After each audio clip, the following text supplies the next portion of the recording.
नमस्कार।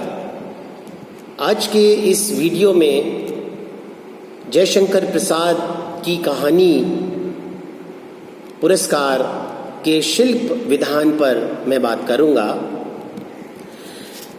प्रसाद जी की रचनाओं पर भारतेंदु जी की भाषा का प्रभाव स्पष्ट रूप से परिलक्षित होता है। कुछ आलोचकों का मानना है कि प्रसाद की कहानियों में तत्सम शब्दावली की प्रधानता संप्रेषणीयता में बाधा उत्पन्न करती है। वस्तुतः प्रसाद जी ने जिन ऐतिहासिक घटनाओं और चरित्रों को अपनी कथा के माध्यम से, अपनी कहानियों के माध्यम से आत्मसात किया है, उसकी अभिव्यक्ति आज की बोलचाल वाली भाषा के माध्यम से संभव नहीं है।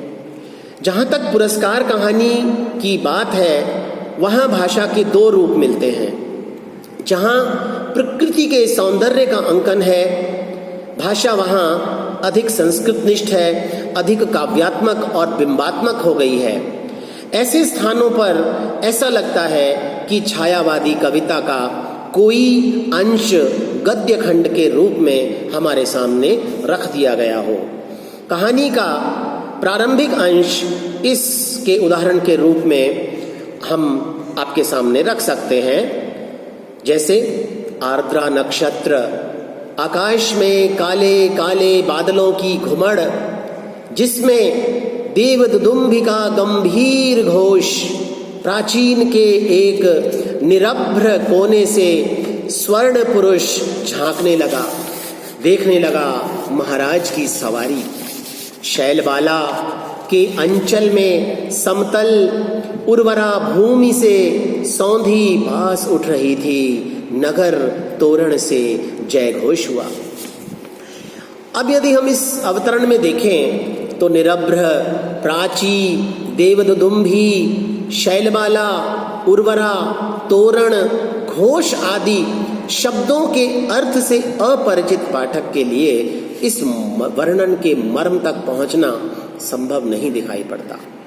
लेकिन इसी अवतरण में बादल, घुमड़, सवारी, बास आदि शब्दों का होना यह बताता है कि प्रसाद भाषा को यांत्रिक ढंग से तत्सम प्रधान नहीं बनाते हैं। कहानी में अन्यत्र भी और भी बहुत सारी जगह पर भिन्न माधवी लता, सिंधु देश का तुरंग, चामर के शुभ्र आंदोलन आदि पद तत्सम प्रधानता की पुष्टि करते हैं।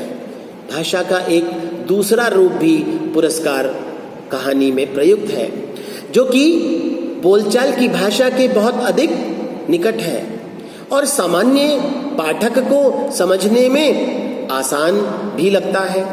उदाहरण के तौर पर एक वाक्य देखिए कि वह दूसरे खेतों में काम करती और चौथे पहर रूखी सूखी खाकर पड़ी रहती। भाषा चाहे जैसी भी हो, उसमें निहित अर्थ और बिंब को समझने की क्षमता भरपूर है। मधुलिका के संशय को व्यक्त करने के लिए कहानीकार ने लिखा है, पथ अंधकारमय था और मधुलिका के हृदय भी निबिड़ तम से घिरा था। आगे इसी संशय और असमंजस के अंधकार में निर्णय की दिशा को आलोक दिखाई देने से व्यंजित किया गया है और कहा गया है कि उसकी आंखों के सामने कभी सिंहमित्र और कभी अरुण की मूर्ति अंधकार में चित्रित हो जाती। उसे सामने आलोक दिखाई पड़ा। प्रसाद जी की भाषा कम शब्दों में बहुत कुछ अभिव्यक्त करने का प्रयास करती है, इसीलिए स्थूल और सपाट कथन पुरस्कार में कम मिलते हैं। वहां अनुभव को एक निर्णयात्मक रूप दिया गया है। भाषा कुछ स्थूल और सपाट सी हो गई है। प्रसाद जी का कवि हृदय उनकी गद्य रचनाओं में भी बार बार उभर कर हमारे सामने आता है। प्रकृति चित्रण के अलावा पात्रों की मानसिकता के वर्णन में भी अलंकरण और बिंबात्मकता का प्रयोग हमें पुरस्कार कहानी में स्पष्ट रूप से दिखाई पड़ता है। सोई हुई मधुलिका को जब अरुण देखता है तो प्रसाद जी लिखते हैं कि एक छिन्न माधवी लता वृक्ष की शाखा से च्युत होकर पड़ी है। सुवन मुकलित थे, भ्रमर निस्पंद।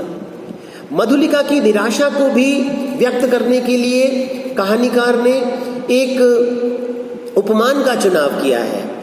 यह अप्रस्तुत कोई दूर की कौड़ी न होकर जीवन का एक परिचित चित्र है। कहानीकार कहता है कि खिलवाड़ी शिशु जैसे श्रावण की संध्या में जुगनू पकड़ने के लिए हाथ लपकाता है, वैसे ही मधुलिका अभी वह निकल गया मन ही मन कह रही थी। इसी प्रकार उसकी कल्याण कामना सशंक थी और मन में प्रसाद का अंधड़ बहने लगा। इन दोनों वाक्यों में परिचित उपमान और बिंब भाषा की शक्ति को प्रमाणित करते हुए हम देख सकते हैं। प्रसाद जी की कहानियों की संरचना पर यदि हम विचार करें तो कुछ कहानियों में सूक्ष्म संवेदना का चित्रण काव्यात्मकता और नाटकीयता के साथ है। पुरस्कार इसी प्रकार की कहानी है। कम से कम 2 जगहों पर नाटकीयता का बहुत सधा हुआ उपयोग दिखाई पड़ता है। मधुलिका 3 वर्ष पहले अरुण से मिली थी और उसी पूर्व दीप्ति के सहारे वह दोहराना चाहती है। वह अरुण के बारे में सोच रही है कि द्वार पर अचानक एक पथिक का आगमन होता है और जैसे ही द्वार खुलता है वह चकित भाव से राजकुमार अरुण को अपने सामने खड़ा हुआ देखती है।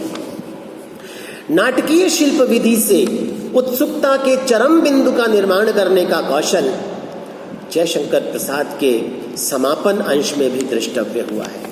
अरुण का हंसना और उसके साथ ही मधुलिका का राजा से प्राणदंड मांग बैठना एकदम आकस्मिक होता है। तो मुझे प्राणदंड मिले, यह कहकर मधुलिका अरुण की बगल में जाकर खड़ी हो जाती है। इस बिंदु पर पाठक न केवल हतप्रभ है अपितु कहानी का अंत एकदम खुला हुआ है। यदि किसी को यह जानना जरूरी है कि मधुलिका को क्या पुरस्कार मिला तो इसके निर्धारण में उसकी कल्पना और उसके अपने संस्कार सहायक होंगे। कहानीकार 3 संभावनाओं के द्वार खोलकर चला गया। महाराज ने केवल दोषी अरुण को प्राणदंड दिया होगा और मधुलिका को छोड़ दिया होगा। पहली संभावना यह है। दूसरी संभावना यह है कि महाराज ने क्रोधावेश में आकर अरुण और मधुलिका दोनों को प्राणदंड दे दिया होगा। और तीसरी एक सबसे बेहतर संभावना यह भी हो सकती है कि सारी बात जानकर महाराज ने मधुलिका का त्याग और उत्सर्ग देखकर उसे सम्मान दिया होगा और अरुण को दंड मुक्त करवाकर दोनों का विवाह करवा दिया होगा।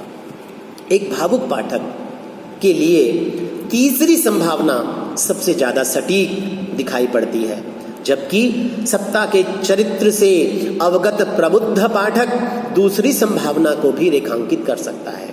लेकिन जो कुछ भी है, पुरस्कार कहानी पाठकों के मन में एक बेचैनी सी पैदा करती है। पुरस्कार कहानी का कला पक्ष बहुत सशक्त है।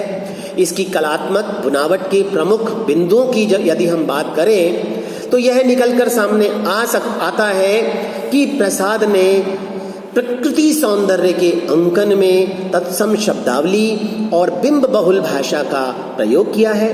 कई अवसरों पर भाषा पाठकों के लिए आसानी से ग्राह्य नहीं है। पुरस्कार कहानी में बोलचाल की भाषा का सौंदर्य भी कई स्थानों पर दिखाई पड़ता है, लेकिन स्थूल वर्णन और सपाट कथन इस कहानी में कम है। इस कहानी की भाषा अर्थ ग्रहण कराने में जितनी सक्षम है उतनी ही बिंब ग्रहण कराने की शक्ति से संपन्न भी है।